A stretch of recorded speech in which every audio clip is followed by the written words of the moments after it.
Hi, it's Shelley Wood with theheart.org, and my guests here today are Dr. Seth Bilazarian and Dr. Wes Fisher, and our topic is social media. You may recognize both of those names, the two men I have with me here today, because they are growing more and more prominent in the social media arena. We're curious to talk today whether cardiologists are actually interested in social media. Are they following these men on Twitter? Are they following theheart.org on Twitter? Let's sort of delve into this and find out what perhaps the pitfalls are of devoting some of your life to social media, but also some of the advantages. Now, maybe we can start with you, Seth, because you're a relative newcomer, I think, at least to the Twitter sphere. Tell us a bit about how you got interested in this type of social media. So last November at the AHA, I decided to begin an experience with Twitter, trying to understand a little bit about social media as just an avocational interest. I thought it would be interesting to know a little bit about it. I did not have a real interest in Twitter. My understanding of social media and Twitter in particular was that it was primarily information about what celebrities were drinking for their latte and other kinds of really critical information that I, as a physician and cardiologist, certainly didn't need to spend time on. And as I've delved into it, I really learned a lot about how valuable this can be for a variety of reasons, and I'll leave those to Wes, who has a lot more experience in this space than I do. But I would just say briefly, I think that there's a lot to be gained by physicians in this area, but I think I certainly understand the hesitancy to begin. And of course, the first is time. What's the return on investment for me as an individual physician, both personally and professionally? But also, I think that there's just a lot of cultural reasons why physicians are hesitant to enter the social media space. A misunderstanding of what's on offer. Well, maybe we can turn it over to you, Wes, and just tell us, you're one of the best known names, I'd say, certainly as a blogger and on Twitter, as a physician. So tell us how you first started. Was it the blog that got you in there first? It was really the blog. I've started actually wanting to figure out a way to get information to patients. And so the blog got started in November of 2005, and began as a little idea to just talk a little bit about some of the things that I do and some of the issues that we confront as cardiologists. And specifically, I'm an electrophysiologist, so those topics were new to a lot of people, and I found there was a lot of confusion in areas that I treat. So I thought it might be worthwhile if I had a place I could edit myself and actually could use that as a repository of information for patients. But it was for patients originally, because that's changed a bit, I'd say, hasn't it? It has. It started out as for patients, and then I started talking about personal things. I had the experience of actually what probably garnered most of my readership initially was blogging about my father's gradual decline and ultimate death. I took pieces of that experience and what it was like to be a physician as somebody who was going through that, and I think it resonated with a lot of people on the blogosphere, and so my readership grew quite a bit from that. I think it showed a little bit more of the human side of what I was involved with and what it was like to take care of patients, and I think people liked reading about that. And it would be something as simple about describing his hands and what it was like when he was trying to confront stopping dialysis and what his hands looked like. I can remember that. So, and yet I didn't tell people it was about my father. I would just write this, and it wasn't until he died that I linked everything together on a final post, and people actually understood what I was doing. You weren't tweeting at that point. That was at that point, the blog. I was very resistant to tweeting. I thought tweeting would be just another waste of time, another time sink, if you will, in my day, and it would be a little bit challenging to keep up with not only a blog but also Twitter. And then I learned about this thing called really simple syndication, where you could actually take what you wrote on your blog and it would publish automatically to Twitter. And I was like, well, I can kill two birds with one stone. So I signed up for Twitter, and the next thing I knew, the very first day I announced it on my blog that I was now on Twitter, I had 1,000 emails come in that day to my in basket, and I was like, everybody's following you now. And I was like, what does that mean? I really still didn't understand it. But as I've grown with Twitter, I found it to be an amplifier of what I write. So I may have only 450 followers of my blog, whereas I have 5,000 followers on Twitter or close to that. So the minute I post something here, it gets amplified to all those other people as well. And all of a sudden, the reach of a single person's blog is worldwide. Times. But I mean, if you think about where I think we'll go in this conversation, both of you then started as bloggers. Seth is a blogger at theheart.org, and you've made the transition into Twitter. But Twitter isn't only for bloggers, so maybe we can go from here into, imagine you didn't have a blog. I think you'd both still be on Twitter now that you know what's on offer.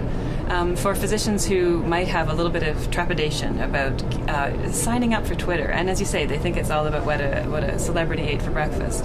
What advantages are there for following you, either of you, on Twitter? Well, who wants to take that one? Go ahead, Seth. Well, I think it's been really a great resource for me. It's fresh in your mind. That's why you I really think that it's. I've been impressed that I was really missing something, and I find that it is something that certainly has its downsides. It is time consuming.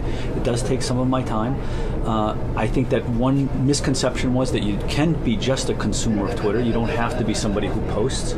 I'm just going to break that down. What do you mean by a consumer then of Twitter? For people that have heard of it and never even looked at it, what are you referring to when you say a consumer? Well, briefly, Twitter is microblogging. It's blogging in 140 characters. That's briefly what Twitter is. So you do not have to be one who contributes to this. You don't have to post 140 character presentations. You can be one that just receives it.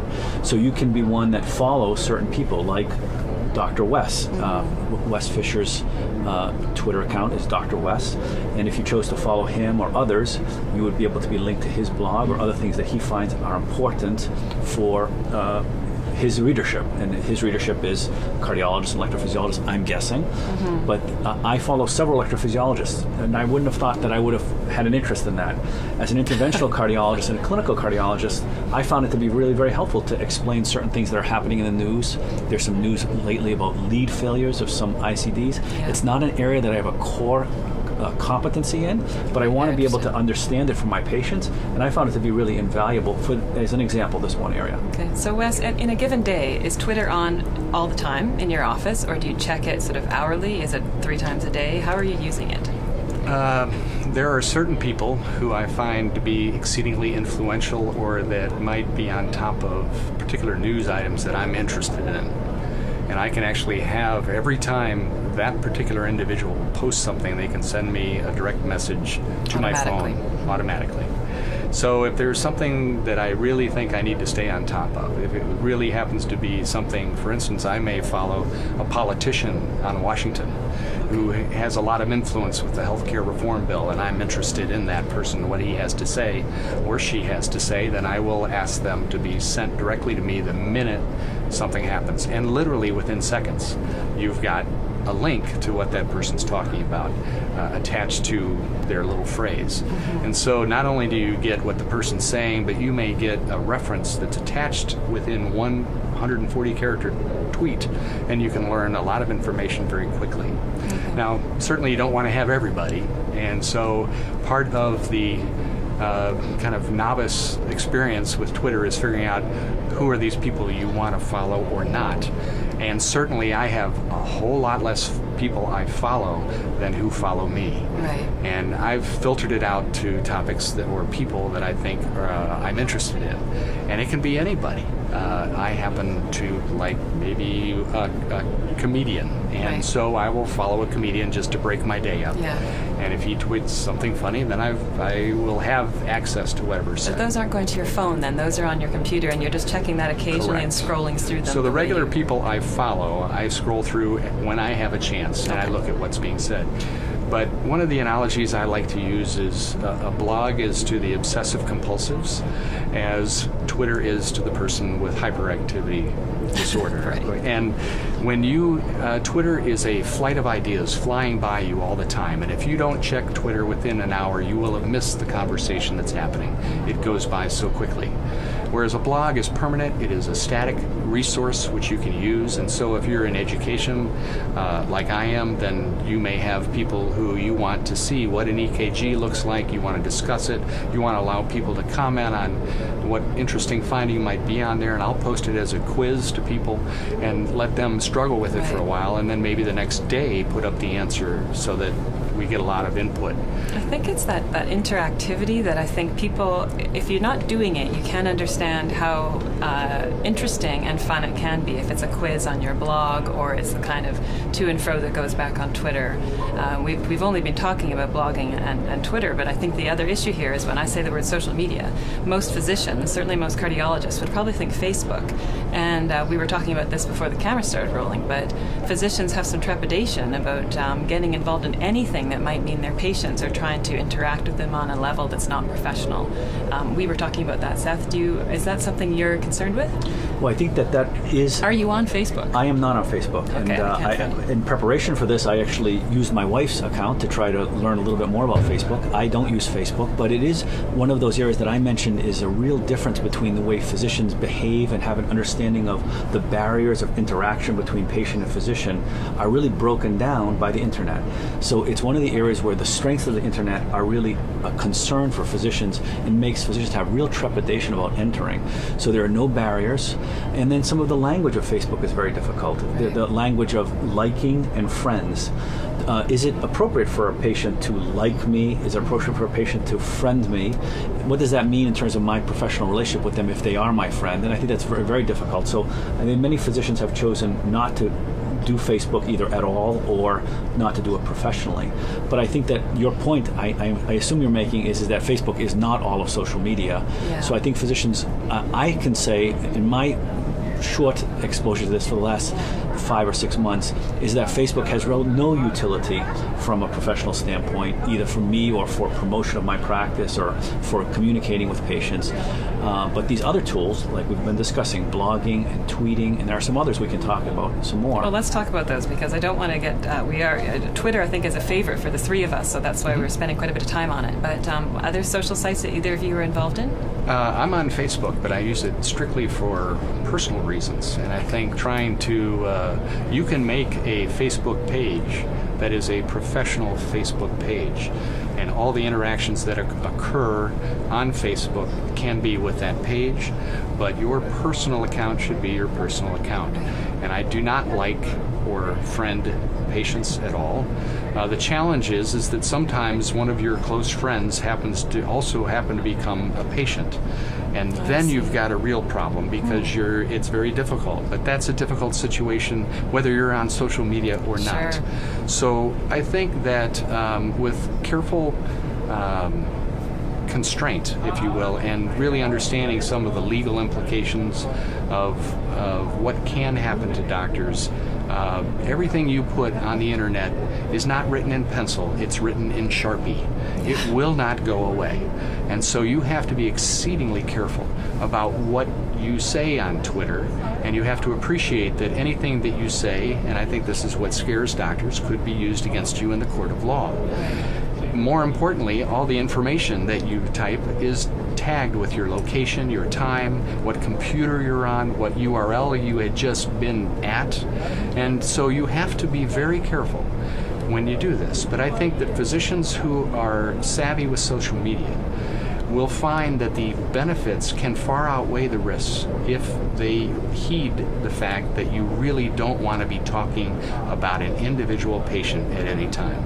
If you keep that as your barrier and try to stay away from too many case reports with specific identifiers. Right. And that might even be just a very interesting, unusual case in a specific location.